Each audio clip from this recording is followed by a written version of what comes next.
Welcome to சோலை சாய் சமையல். இன்றைய வீடியோவில் ரொம்ப சீக்கிரமே செய்யக்கூடிய கத்திரிக்காய் மசாலா தான் செய்ய போகிறோம். இது சாம்பார் சாதம், கலந்த சாதம் எல்லாத்துக்குமே தொட்டு சாப்பிட ரொம்ப டேஸ்ட்டாக இருக்கும். வீடியோக்குள்ளே போகிறதுக்கு முன்னாடி நம்ம சேனலை இதுவரை சப்ஸ்கிரைப் பண்ணணும்னா பண்ணிக்கோங்க. அப்படியே பக்கத்தில் இருக்க பெல் பட்டன் ஆல் ஆப்ஷனை கிளிக் பண்ணி வச்சுக்கோங்க. அப்போ தான் நம்மளோட எல்லா வீடியோ நோட்டிஃபிகேஷனில் வரும். வாங்க வீடியோக்குள்ளே போய் எப்படி செய்கிறதுன்னு பார்க்கலாம். ஃபஸ்ட்டு மசாலாவுக்கு தேவையானதாக அரைச்சிக்குவோம். 5 மிளகாய் எடுத்து வச்சுருக்கிறேன், நீட்ட மிளகாய். ஒரு 2 ஸ்பூனு தேங்காய் இருக்கும் எடுத்து வச்சுருக்கிறேன். ஒரு 5 பூண்டு பல், 1/2 ஸ்பூனு கசகசா, 1/2 ஸ்பூனு சோம்பு. இதை அரைச்சிட்டு வந்துக்குவோம். நம்ம மிக்ஸி ஜாரில் அரைச்சிக்குவோம். அரைச்சிட்டு வந்துட்டு பார்ப்போம். இந்த மாதிரி அரைச்சா போதும், ரொம்ப கூட்டு மாதிரி அரைக்க வேண்டாம். இந்த மாதிரி அரைச்சிக்குங்க. அடுத்து நம்ம தாளிச்சுக்குவோம். இந்த கடாயில் கடலை எண்ணெய் ஊற்றிக்கலாம். ஒரு 2 டேபிள் ஸ்பூன் கடலை எண்ணெய் ஊற்றிக்கலாம். எண்ணெய் காஞ்சிருச்சு. 1/2 ஸ்பூன் கடுகு போட்டுக்கலாம். 1/2 ஸ்பூன் சோம்பு போட்டுக்கலாம். ஜீரகம் 1/2 ஸ்பூன் போட்டுக்கலாம். இதில் பெருங்காயத்தையும் போட்டுக்கலாம். கொஞ்சமாக பெருங்காயம் போட்டுக்கலாம். இதில் கருவேப்பிலையை போட்டுக்கிறேன்.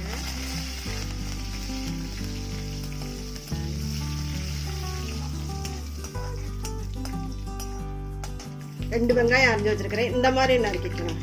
ரொம்ப நைஸாக போட்டால் கறிக்கிறோம். போட்டுக்கணும்.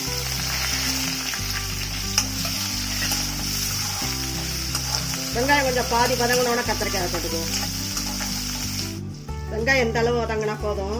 கத்திரிக்காய் தண்ணியில் நறுக்கி போட்டிருக்கேன் பாருங்க, அப்போதான் கருத்து போகாது. ஒரு 1/4 கிலோ கத்திரிக்காய் இருக்கும். இதை போட்டுக்கலாம்.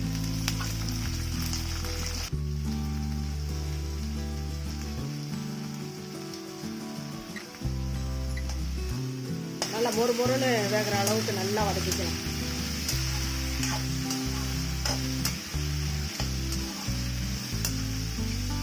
கொஞ்சம் வதங்கினோன்னா நம்ம உப்பு போட்டுக்கலாம். இந்த அளவு வதங்கினா போதும். அரைச்சி வச்சு இந்த மசாலாவை ஊற்றிக்குவோம். நல்லா கிளறிக்குவோம். நல்லா சுருள கிண்டணும். மசாலாலாம் நல்லா உள்ள சாரட்டும். பொரியல் மாதிரி தான் இது. நம்ம அரைச்சி ஊற்றுறோம், வேற ஒன்றும் இல்லை. நாங்கள் இந்த மாதிரி வாழைக்காய் எல்லாத்துலேயுமே செய்வோம். சேனக்கிழங்கு நல்லா ஹை ஃப்ளேமில் வச்சுக்குவோம். நல்லா வதங்கட்டும்.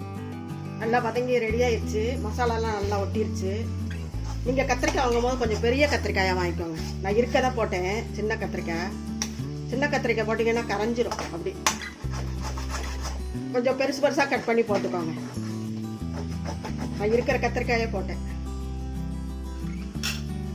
கொத்தமல்லியை தூவிக்கலாம்.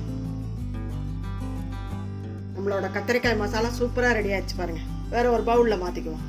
கத்திரிக்காய் மசாலா ரச சாதம், தயிர் சாதம், சாம்பார் சாதம் எல்லாத்துக்குமே தொட்டு சாப்பிடலாம். ரொம்ப அருமையாக இருக்கும். இதே மாதிரி நீங்கள் செஞ்சு பாருங்கள். செஞ்சு பார்த்துட்டு எப்படி இருந்துச்சு உங்கள் கருத்துக்களை கமெண்ட்ஸில் சொல்லுங்கள். இந்த வீடியோ பிடிச்சிருந்தா லைக் பண்ணுங்கள், ஷேர் பண்ணுங்கள். நம்ம சேனலுக்கு மறக்காமல் சப்ஸ்கிரைப் பண்ணுங்கள். நன்றி, வணக்கம். அடுத்த வீடியோவில் பார்க்கலாம்.